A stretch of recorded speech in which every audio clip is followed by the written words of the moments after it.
Yo, KKN pulang kampung cek!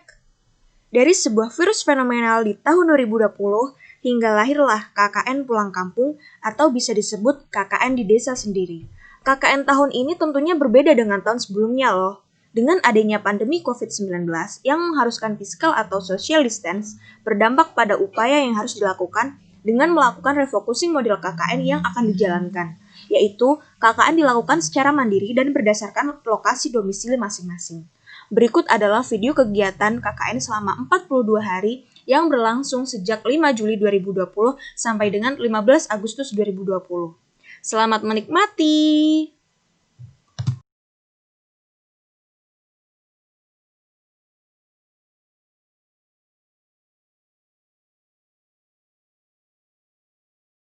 Mahasiswa peserta KKN Tim 2 tahun 2020 yang kami banggakan.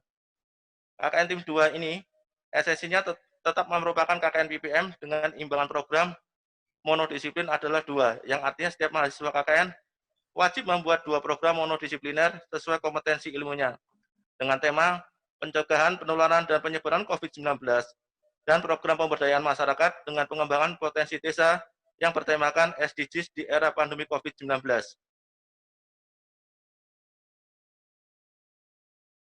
Saudara mahasiswa, memang sesuatu hal yang sangat kurang menyenangkan atau mungkin Anda kurang puas, ya, karena KKN kita ini dilakukan secara daring, ya, dilakukan secara daring yang mungkin biasanya KKN itu sekaligus tempat mencari jodoh, ya. Nah, sekali ini agak kesulitan karena KKN-nya adalah mandiri. Ya. Nah, tetapi ini semua tentunya tidak boleh mengurangi semangat kalian untuk pengabdian kepada masyarakat. Saya tidak banyak berpesan, hanya beberapa hal saja. Utama yang pertama, jaga diri. Ya, jaga kesehatan Anda. Karena yang namanya pandemi COVID ini, ya, virus corona ini belum ada vaksinnya dan ujung akhir terburuknya adalah kematian. Maka dalam nanti pelaksanaan tugas-tugasnya, mohon utamakan protokol-protokol kesehatan.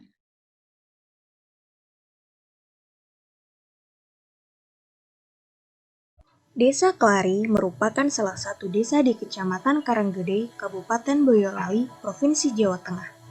Desa Kelari sendiri memiliki luas wilayah sebesar 274,14 hektar dengan jumlah penduduk sebesar 3.138 jiwa.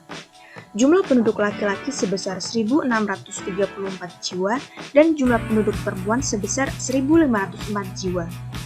Secara geografis, sebelah utara Desa Kelari berbatasan dengan Desa Karangjati, Kecamatan Wonosegoro, Kabupaten Boyolali. Sebelah timur berbatasan dengan Desa Bangkok, Kecamatan Karanggede, Kabupaten Boyolali.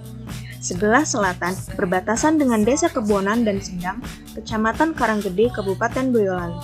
Sebelah barat berbatasan dengan Desa Sukorejo, Kecamatan Suruh, Kabupaten Semarang. Secara administratif, wilayah Desa Kelari terdiri dari 3 dusun, 3 RW, dan 15 RT. Desa Kelari sendiri didominasi dengan lahan pertanian yang sangat luas, sehingga penduduknya mayoritas bekerja sebagai petani. Sebagian besar lahan pertanian tersebut ditanami tumbuhan padi dan jagung. Selain itu, terdapat beberapa rumah tangga yang memiliki hewan ternak seperti sapi, ayam, kambing, dan bebek. Terdapat pula potensi usaha di sektor perikanan, yaitu ternak lele. Selain itu, ada pula sektor industri rumah tangga, yaitu pandai besi dan budidaya jamur. Potensi sumber daya air di Desa Kelari pun sangat baik, dengan adanya mata air di 8 titik, sumur gali 209 titik, dan Pamsimas. Pada zaman dahulu, Kali Pancur adalah salah satu sumber mata air di Desa Kelari. banyak warga yang memanfaatkan sumber mata air ini untuk mencuci piring, mencuci baju, mandi, dan lain-lain. Karena sudah banyak yang menggunakan air Pamsinas, sumber mata air Kali Pancur ini pun sudah mulai ditinggalkan oleh warganya. Di Desa Kelari juga terdapat fasilitas pendidikan, di antaranya PAUD Kartikasari, SD Negeri 1 Kelari, SD Negeri 2 Kelari, dan SMA Negeri 1 Karanggede. Masyarakat Desa Kelari memiliki berbagai macam organisasi seperti ibu-ibu PKK, kelompok tani, dan pemuda Karang Taruna. Organisasi-organisasi tersebut melakukan kegiatan yang memberikan kontribusi terhadap pembangunan desa. Berdasarkan hasil survei di lapangan, Desa Kelari memiliki potensi yang sangat besar, baik dari sumber daya manusia maupun sumber daya alam. Namun, potensi-potensi ini belum secara optimal diberdayakan. Hal ini dikarenakan belum teratasinya hambatan-hambatan yang ada.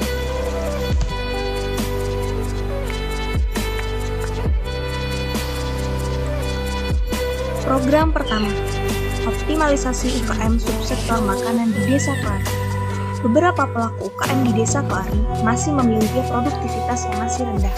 Penjualan hanya sebatas menerima pesanan dari masyarakat desanya sendiri, menyebabkan produk yang dijual pun tidak mengalami peningkatan, terutama dalam masa pandemi COVID-19. Sehingga perlu adanya optimalisasi untuk memperluas jangkauan pasar dengan cara memberdayakan para pelaku UKM untuk melakukan kolaborasi dengan ibu perangkat desa untuk membantu penjualannya karena channel yang dimiliki cukup banyak. Nantinya, produk-produk tersebut akan diberi nama sebagai produk dari makanan Desa Kelari. Nama dari produk tersebut adalah Sumber Cendelang, sehingga program ini harapannya bisa menjadi solusi untuk meningkatkan tingkat produktivitas dan tingkat pendapatan para pelaku UKM. Program kedua, pelatihan administrasi keuangan UKM. Sejalan dengan salah satu tujuan dalam Sustainable Development Goals mengenai konsumsi dan produksi yang bertanggung jawab, diharapkan dengan melakukan pembukuan, maka pelaku usaha dapat mempertanggungjawabkan modal yang sebelumnya telah ia keluarkan. Di Desa Kelari terdapat beberapa pelaku UKM. Kesadaran akan pencatatan yang baik dan struktur seharusnya dimiliki oleh para pelaku UKM tersebut. Oleh karena itu, perlu diadakan penyuluhan dan pelatihan mengenai pembukuan terhadap usaha UKM, yang tentunya dapat diterima dengan mudah dan jelas oleh pelaku UKM. Adanya pembukuan pada setiap usaha memang sangat penting, walaupun dimulai dengan pembukuan yang sederhana. Dengan adanya program pembukuan ini, para pelaku UKM dapat mengetahui hasil yang diperoleh dari usahanya dan bagaimana cara mengalokasikannya untuk rencana usaha ke depannya. Pembukuan yang lengkap dan dilaksanakan secara rutin akan menghasilkan analisis tepat yang nantinya akan berpengaruh kepada keputusan yang akan diambil oleh perusahaan. Karena keputusan yang baik harus berdasarkan informasi keuangan secara lengkap, dan proses pembukuan dapat menyediakan dan memberikan gambaran yang jelas mengenai informasi keuangan.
apa yang kau dapat dari bangku universitas itu diimplementasikan di lingkunganmu atau lingkungan pekerjaan, dan bahkan untuk semua mencakup ke wilayah Negara Kesatuan Republik Indonesia. Tuh, kesannya monggo dengan udah baik tapi ditingkatkan untuk yang selanjutnya. Jangan puas dengan baiknya sekarang adalah untuk ditingkatkan agar supaya lebih baik kembali, karena akan menghadapi hal-hal yang lebih berat daripada ini. Maka dari itu kemandirianmu dalam KKN untuk kuliah kerja nyata di Desa Klari nilai baik, mandiri, akuntabel, ya, terus sudah mengetahui jalannya sendiri-sendiri. Itu yang saya kesankan. Untuk pesan saya, jangan patah semangat, kejar nilai yang bagus, susun skripsimu yang hingga saat ini mungkin belum selesai. Tunjukkan kredibilitasmu, tunjukkan kemampuanmu, capailah nilaimu dengan kumlot, itu yang diharapkan. Jangan puas dengan nilai 3,3 atau 3,6, harus bisa kumlot yang setinggi-tingginya untuk mengacu kepada jurusan.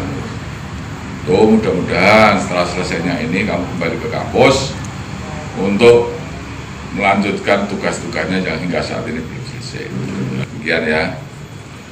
Terima kasih pada Desa Klari yang telah kamu membantu untuk keberlaksanaan di desa dengan kamu melaksanakan kuliah kerja nyata di sini.